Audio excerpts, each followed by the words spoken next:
ಸ್ನೇಹಿತರೆ, ನಮ್ಮ ಭಾರತದ ರಕ್ಷಣಾ ಬೆಳವಣಿಗೆಗಳ ಪ್ರತಿಯೊಂದು ಸುದ್ದಿಯೂ ನಿಮಗೆ ತಲುಪಬೇಕೆಂಬುದು ನಮ್ಮ ಉದ್ದೇಶ. ನಿಮ್ಮ ಒಂದು ಸಬ್ಸ್ಕ್ರೈಬ್ ನಮಗೆ ದೊಡ್ಡ ಪ್ರೋತ್ಸಾಹ. ದಯವಿಟ್ಟು ಸಬ್ಸ್ಕ್ರೈಬ್ ಮಾಡುವುದರ ಮೂಲಕ ಪ್ರೋತ್ಸಾಹ ನೀಡಿ ಎಂದು ನಿಮ್ಮಲ್ಲಿ ಕೇಳಿಕೊಳ್ಳುತ್ತೇವೆ.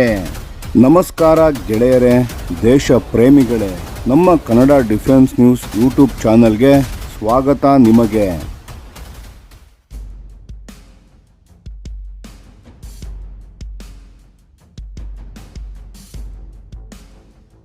ಜಪಾನ್ 80 ವರ್ಷದ ನಿಯಮ ಮುರಿದಿದೆ. ಭಾರತಕ್ಕೆ ಇದರಿಂದ ಏನು ಲಾಭ? ಸ್ನೇಹಿತರೆ, ವಿಶ್ವ ರಾಜಕೀಯದಲ್ಲಿ ಒಂದು ದೊಡ್ಡ ಬದಲಾವಣೆ ಆಗುತ್ತಿದೆ. ಜಪಾನ್ ಈಗ ತನ್ನ 80 ವರ್ಷಗಳ ಹಳೆಯ ನಿಯಮವನ್ನೇ ಮುರಿದು ಬೇರೆ ದೇಶಗಳಿಗೆ ಶಸ್ತ್ರಾಸ್ತ್ರಗಳನ್ನು ಮಾರಲು ಸಿದ್ಧವಾಗಿದೆ. ಹೌದು, ಇದು ಸಾಮಾನ್ಯ ವಿಷಯ ಅಲ್ಲ ಸ್ನೇಹಿತರೆ. ಎರಡನೇ ವಿಶ್ವ ಯುದ್ಧದ ನಂತರ 1947ರಲ್ಲಿ ಜಪಾನ್ ತನ್ನ ಸಂವಿಧಾನದಲ್ಲಿ ಯುದ್ಧವನ್ನೇ ತ್ಯಜಿಸಿತ್ತು. ಅಂದರೆ ಯುದ್ಧ ಮಾಡೋದು ಬೇಡ, ಶಸ್ತ್ರಾಸ್ತ್ರಗಳನ್ನು ರಫ್ತು ಮಾಡೋದು ಬೇಡ ಎಂಬ ಕಟ್ಟುನಿಟ್ಟಿನ ನೀತಿಯನ್ನು ಅನುಸರಿಸುತ್ತಿತ್ತು. ಆದರೆ ಈಗ ಪರಿಸ್ಥಿತಿ ಬದಲಾಗಿದೆ. ಒಂದು ಕಡೆ ಚೀನಾದಿಂದ ಹೆಚ್ಚಾಗುತ್ತಿರುವ ಆಕ್ರಮಣಕಾರಿ ನೀತಿ, ಇನ್ನೊಂದು ಕಡೆ ನಾರ್ತ್ ಕೊರಿಯಾ ನಿರಂತರವಾಗಿ ಮಿಸೈಲ್ ಪರೀಕ್ಷೆಯನ್ನು ಮಾಡುತ್ತಿದೆ. ಇವುಗಳ ಪರಿಣಾಮವಾಗಿ ಜಪಾನ್ ತನ್ನ ರಕ್ಷಣಾ ನೀತಿಯನ್ನು ನಿಧಾನವಾಗಿ ಬದಲಾಯಿಸತೊಡಗಿದೆ. 2009ರಲ್ಲಿ ಮಿತ್ರ ದೇಶಗಳನ್ನು ರಕ್ಷಿಸಲು ಅವಕಾಶ ನೀಡಿತ್ತು. 2015ರಲ್ಲಿ ವಿದೇಶಿ ಸೈನಿಕ ಅಭ್ಯಾಸಗಳಲ್ಲಿ ಭಾಗವಹಿಸಲು ಅವಕಾಶವನ್ನು ಕೊಟ್ಟಿತ್ತು.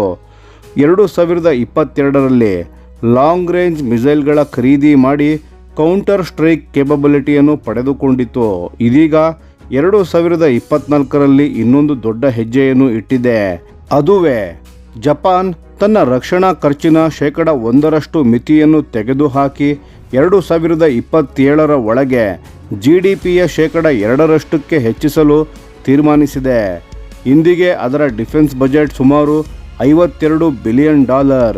ಹೀಗಾದರೆ ಪ್ರಶ್ನೆ, ಇದರಿಂದ ಭಾರತಕ್ಕೆ ಏನು ಲಾಭ ಅಂತ? ಭಾರತ ಈಗ ತನ್ನ ರಕ್ಷಣಾ ಕ್ಷೇತ್ರದಲ್ಲಿ ದೊಡ್ಡ ಬದಲಾವಣೆಯನ್ನು ಮಾಡುತ್ತಿದೆ.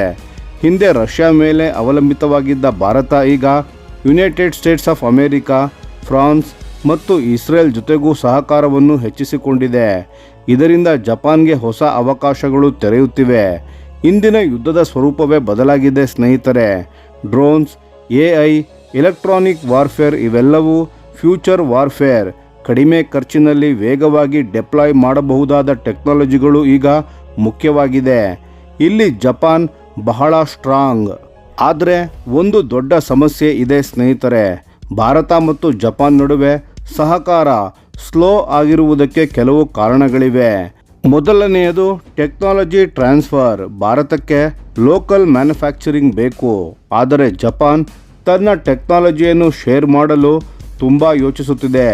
ಎರಡನೆಯದು ಕಾಸ್ಟ್. ಜಪಾನ್ನ ಸಿಸ್ಟಮ್ಸ್ಗಳು ದುಬಾರಿ, ಭಾರತ ಪ್ರೈಸ್ ಸೆನ್ಸಿಟಿವ್ ಮಾರ್ಕೆಟ್ ಆಗಿದೆ. ಮೂರನೆಯದು ಪಾಲಿಸಿಗಳು ಮತ್ತು ರೆಗ್ಯುಲೇಷನ್ಸ್. ಭಾರತದ ಪ್ರೊಕ್ಯೂರ್ಮೆಂಟ್ ಪ್ರೋಸೆಸ್ ಕಾಂಪ್ಲೆಕ್ಸ್ ಆಗಿದೆ. ಉದಾಹರಣೆ ಹೇಳ್ತೀನಿ ಕೇಳಿ. Japan US to amphibious aircraft deal ಹಲವು ವರ್ಷ ಮಾತುಕತೆ ಆದರೂ ಫೈನಲ್ ಆಗಲಿಲ್ಲ. ಸಬ್ಮೆರಿನ್ ಪ್ರಾಜೆಕ್ಟ್ಸ್ಗಳಿಗೂ ಜಪಾನ್ ರೆಸ್ಪಾಂಡ್ ಮಾಡಲಿಲ್ಲ. ಇವು ಎರಡು ದೇಶಗಳ ನಡುವೆ ಇರುವ ಗ್ಯಾಪ್ ಅನ್ನು ತೋರಿಸುತ್ತವೆ. ಆದರೆ ಈಗ ಸಿನಾರಿಯೋ ಬದಲಾಗುತ್ತಿದೆ. ಜಪಾನ್ ತನ್ನ ಡಿಫೆನ್ಸ್ ಇಂಡಸ್ಟ್ರಿಯನ್ನು ಗ್ಲೋಬಲೈಸ್ ಮಾಡೋಕೆ ರೆಡಿಯಾಗುತ್ತಿದೆ. ಕೋ ಡೆವಲಪ್ಮೆಂಟ್, ಕೋ ಪ್ರೊಡಕ್ಷನ್ ಮೇಲೆ ಫೋಕಸ್ ಮಾಡುತ್ತಿದೆ. ಇದಲ್ಲದೆ ಚೈನಾ ಫ್ರೀ ಸಪ್ಲೈ ಚೈನನ್ನು ನಿರ್ಮಿಸಲು ಪ್ರಯತ್ನ ಮಾಡುತ್ತಿದೆ. ಇಲ್ಲಿ ಭಾರತಕ್ಕೆ ದೊಡ್ಡ ಅವಕಾಶ ಇದೆ ಸ್ನೇಹಿತರೆ. Make in India policy plus Japan technology ಇವೆರಡೂ ಸೇರಿದರೆ ಪವರ್ಫುಲ್ ಕಾಂಬಿನೇಷನ್. ಆಲ್ರೆಡಿ ಕೆಲವು ಪ್ರಾಜೆಕ್ಟ್ಗಳು ಸ್ಟಾರ್ಟ್ ಆಗಿವೆ. Robotics, unmanned systems, sensor technology. ಮುಖ್ಯ ಪ್ರಶ್ನೆ ಏನು ಅಂದರೆ, ಭಾರತ ಮತ್ತು ಜಪಾನ್ ಒಂದಾಗಿ ಕೆಲಸ ಮಾಡುತ್ತವೆಯಾ ಅಥವಾ ಅವಕಾಶಗಳನ್ನು ಕೈ ಚೆಲ್ಲುತ್ತವೆಯಾ?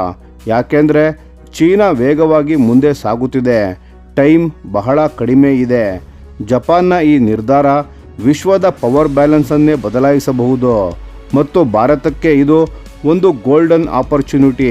ಸರಿಯಾಗಿ ಬಳಸಿದರೆ ಭಾರತದ ಡಿಫೆನ್ಸ್ ಮ್ಯಾನುಫ್ಯಾಕ್ಚರಿಂಗ್ ಸೂಪರ್ ಪವರ್ ಆಗಬಹುದು.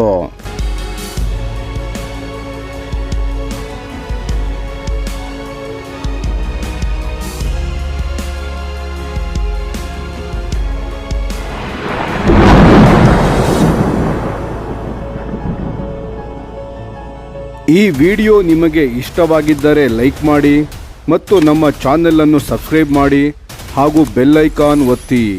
ಯಾವ ಅಪ್ಡೇಟ್ಗೂ ಮಿಸ್ ಆಗಬೇಡಿ. ಡಿಫೆನ್ಸ್ ಸುದ್ದಿಗಳನ್ನು ತ್ವರಿತವಾಗಿ ಪಡೆಯಿರಿ.